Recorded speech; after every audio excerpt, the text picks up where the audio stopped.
Welcome back to the channel. ಈಗ ನಾನು ಮಾಡ್ತಿರೋದು ಒಂದು ತರಕಾರಿಯಿಂದ ಜ್ಯೂಸ್ ಮಾಡ್ತಾಯಿದ್ದೀನಿ. ತರಕಾರಿಯಿಂದ ಜ್ಯೂಸ್ ಹೇಗೆ ಅಂತ ಅಂದ್ಕೊಳ್ತಿದ್ದೀರಾ?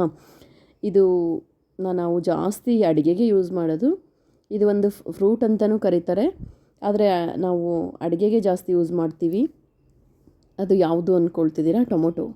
ಟೊಮೊಟೊ ಹಣ್ಣಿಂದ ಒಂದು ಒಳ್ಳೆ ಬೇಸಿಗೆಗೆ ತಂಪಾದ ಜ್ಯೂಸ್ ಮಾಡ್ಬೋದು ಅಂದರೆ ನಂಬ್ತೀರಾ ನೀವು?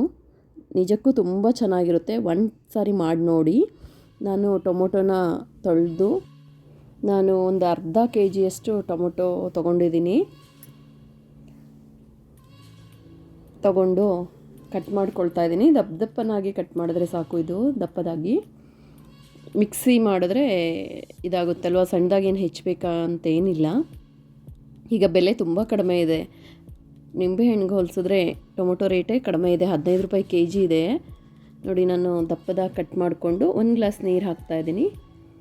ನೀರು ಹಾಕ್ಬಿಟ್ಟು ಅದನ್ನ ಮಿಕ್ಸಿ ಮಾಡ್ಕೋಬೇಕು. ಮಿಕ್ಸಿ ಮಾಡಿ ಸಣ್ಣ ಮಾಡಿದ್ಮೇಲೆ ಅದನ್ನು ಫಿಲ್ಟ್ರ್ ಮಾಡ್ಕೊಳ್ತಾ ಇದ್ದೀನಿ. ಒಂದು ಸಾರಿ ನೀವು ಇದನ್ನು ಮಾಡಿ ನೋಡಲೇಬೇಕು. ಈ ಟೊಮೊಟೊಯಿಂದನೂ ಇಷ್ಟು ಚೆನ್ನಾಗಿ ಜ್ಯೂಸ್ ಆಗುತ್ತಾ ಅಂತ ನೀವೇ ಹೇಳಬೇಕು. ನೋಡಿ, ನಾನು ಫಿಲ್ಟ್ರ್ ಮಾಡಿಕೊಂಡು ಅದರಲ್ಲಿರೋ ರಸನೆಲ್ಲ ತೆಗೆದು ನಾನು ಹೆಚ್ಚು ಕಮ್ಮಿ ಅರ್ಧ ಕೆ ಜಿ ಟೊಮೊಟೊಯಿಂದ 1 ಲೀಟ್ರಷ್ಟು ನೀರು ಹಾಕಿ ಜ್ಯೂಸ್ ಮಾಡ್ಕೊಂಡಿದ್ದೀನಿ.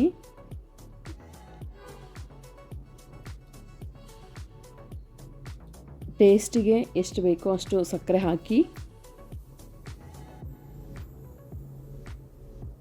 ಸ್ವಲ್ಪ ಟೇಸ್ಟಿಗೆ ಉಪ್ಪು ಹಾಕೋದ್ರಿಂದ ಜ್ಯೂಸ್ ತುಂಬ ಚೆನ್ನಾಗಾಗುತ್ತೆ.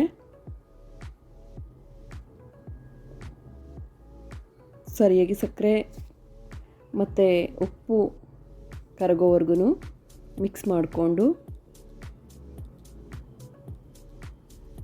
ಫ್ರೀಝರಲ್ಲಿ ಇಡ್ತಾಯಿದ್ದೀನಿ. ಈಗ ಬೇಸಿಗೆ ಆಗಿರೋದ್ರಿಂದ ಸ್ವಲ್ಪ ಕೋಲ್ಡಾಗಿ ಜ್ಯೂಸ್ ಕುಡಿಯೋಣ ಅಂತ ಹೇಳಿ. ಹೇಗಿತ್ತು ಅಂತ ಒಂದು ಸಾರಿ ಟ್ರೈ ಮಾಡಿ ಕಮೆಂಟ್ ಮಾಡಿ. Thank you.